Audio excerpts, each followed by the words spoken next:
بسم اللہ الرحمن الرحیم۔ السلام علیکم ورحمۃ اللہ وبرکاتہ۔ عورت کے 5 حق دو تو گھر جنت بن جائے گا۔ جاننے کے لیے اس ویڈیو کو مکمل دیکھیں اور اس چینل کو سبسکرائب کریں۔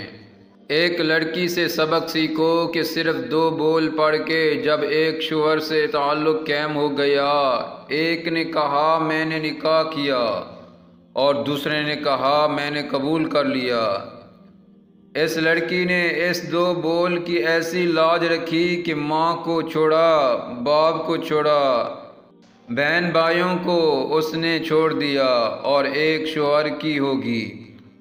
تو اس نادان لڑکی نے اتنی لالچ رکھی اور اتنی وفاداری کی، اور تم اپنا گریبان جھانکو، آپ اپنی بیوی کے ساتھ کیسا سلوک روا رکھے ہوئے ہو۔ شوہروں سے میرا سوال ہے کہ کیا آپ بھی اپنے ماں باپ بہن بھائیوں کو چھوڑ کر صرف 2 دن کے لیے کہیں جا سکتے ہیں؟ سیدنا علی رضی اللہ تعالی عنہ کا وہ ارشاد گرامی سنیں جس میں ایک شخص آپ رضی اللہ تعالی عنہ کے پاس تشریف لے کر آیا اور اپنے گھر کو جنت بنانے کا کہا۔ سیدنا علی رضی اللہ تعالی عنہ نے اس سے فرمایا بیوی کے 5 حقوق پورے کر تو پھر گھر جنت کا گہوارہ بن جائے گا۔ عورتوں کے مختلف روپ ہیں، مگر ہم آج 3 نسبتوں کی بات کریں گے۔ عورت ماں ہوتی ہے، بیٹی ہوتی ہے اور بیوی ہوتی ہے۔ عورت اگر ماں ہو تو پھر اسلام نے اسے کیا حقوق دیے؟ اگر بیوی ہے تو تب اس کے کیا حقوق ہیں؟ اگر بیٹی ہے تو پھر اس کے حقوق کیا ہیں؟ اسلام سے پہلے خواتین کی کوئی عزت نہیں تھی، لوگ بیٹی کی پیدائش کو برا سمجھتے تھے، مگر نبی اکرم صلی اللہ علیہ وسلم کی آمد کے بعد آپ نے عورتوں کے حقوق بتائے۔ عورت اگر ماں ہے تو رسول اللہ صلی اللہ علیہ وسلم نے فرمایا کہ اس کے قدموں تلے جنت ہے۔ ایک بار ایک شخص آپ صلی اللہ علیہ وسلم کی خدمت میں حاضر ہوا اور عرض کی یا رسول اللہ، میرے اوپر سب سے زیادہ حق کس کا ہے؟ تو آپ صلی اللہ علیہ وسلم نے فرمایا تیری ماں کا۔ پھر اس نے یہی سوال کیا، آپ صلی اللہ علیہ وسلم نے فرمایا تیری ماں کا۔ اس شخص نے تیسری بار یہی سوال کیا تو آپ صلی اللہ علیہ وسلم نے فرمایا تیری ماں کا۔ اس نے چوتھی بار یہی سوال کیا تو آپ صلی اللہ علیہ وسلم نے کہا تیرے باپ کا۔ یہ حق ماں کو صرف اسلام نے دیا ہے۔ ایک اور واقعہ سنیں۔ ایک شخص نے آپ صلی اللہ علیہ وسلم کی خدمت میں حاضر ہو کر کہا میں نے اپنی ماں کو کندھے پر بٹھا کر طویل سفر کرنے کے بعد حج کروایا، کیا میں نے اپنی ماں کا حق ادا کر دیا؟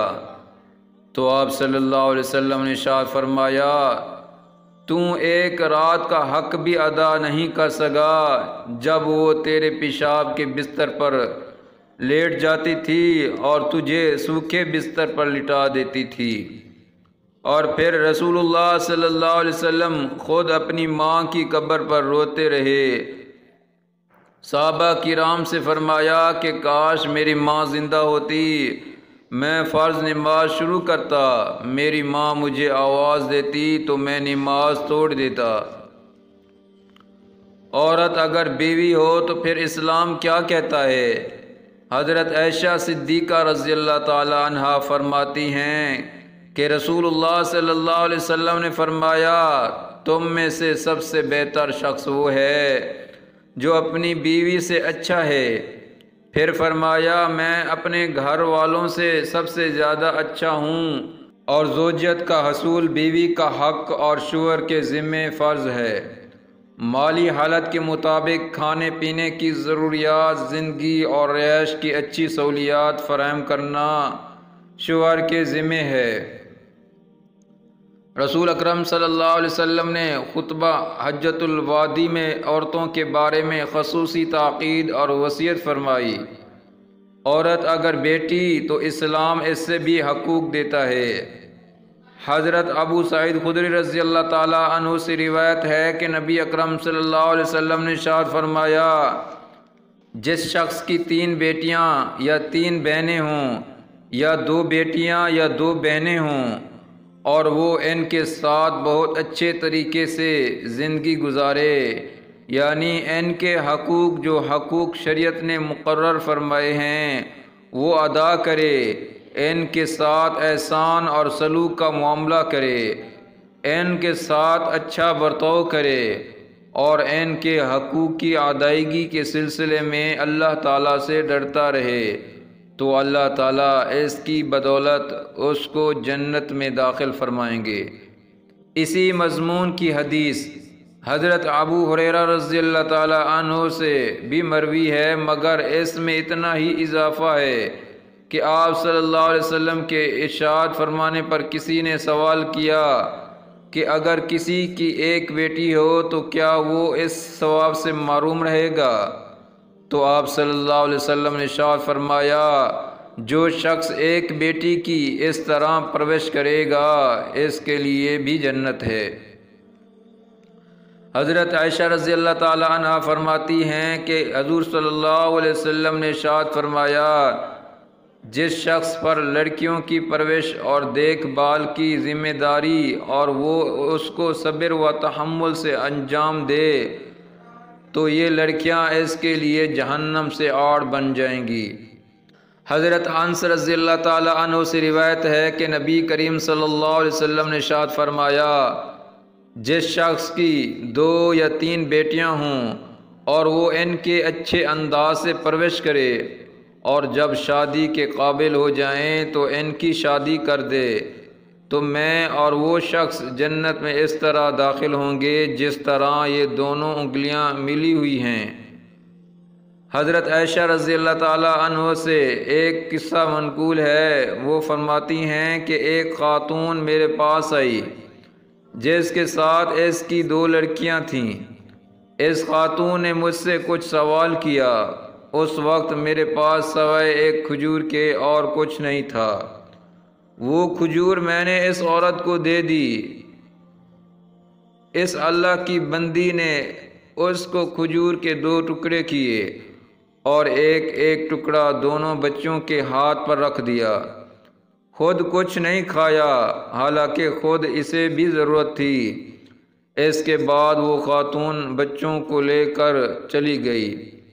تھوڑی دیر بعد حضور اکرم صلی اللہ علیہ وسلم تشریف لائے تو میں نے اس خاتون کے آنے اور ایک کھجور کے 2 ٹکڑے کر کے بچیوں کو دینے کا پورا واقعہ سنایا۔ آپ صلی اللہ علیہ وسلم نے ارشاد فرمایا، جس کو 2 بچیوں کی پرورش کرنے کا موقع ملے اور وہ ان کے ساتھ شفقت کا معاملہ کرے تو وہ بچیاں اس کو جہنم سے بچانے کے لیے آڑ بن جائیں گی۔ خود رسول اکرم صلی اللہ علیہ وسلم کا عمل کیسا تھا؟ آپ صلی اللہ علیہ وسلم کی بیٹی آتی تھی تو آپ صلی اللہ علیہ وسلم استقبال کے لیے کھڑے ہو جاتے تھے اور یہ بھی فرمایا، فاطمہ میرے جگر کا ٹکڑا ہے۔ ایک روایت یہ ہے کہ عورت ماں ہو تو اس کے قدموں تلے جنت ہے، بیوی ہو تو شوہر کے لیے نصف ایمان ہے، اگر بیٹی ہو تو باپ کے لیے رحمت ہے۔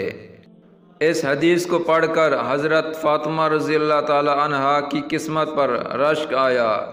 حضرت فاطمہ رضی اللہ تعالی عنہا ان بچوں کے لیے جنت میں جو جنتی جوانوں کے سردار ہیں، اس شوہر کے لیے نصف ایمان ہے، جو خود کامل ایمان ہے اس باپ کے لیے رحمت ہے، جو خود رحمت رب العالمین ہے۔ یہ مقام حضرت فاطمہ کے علاوہ دنیا کی کسی عورت کے حصے میں نہیں آیا۔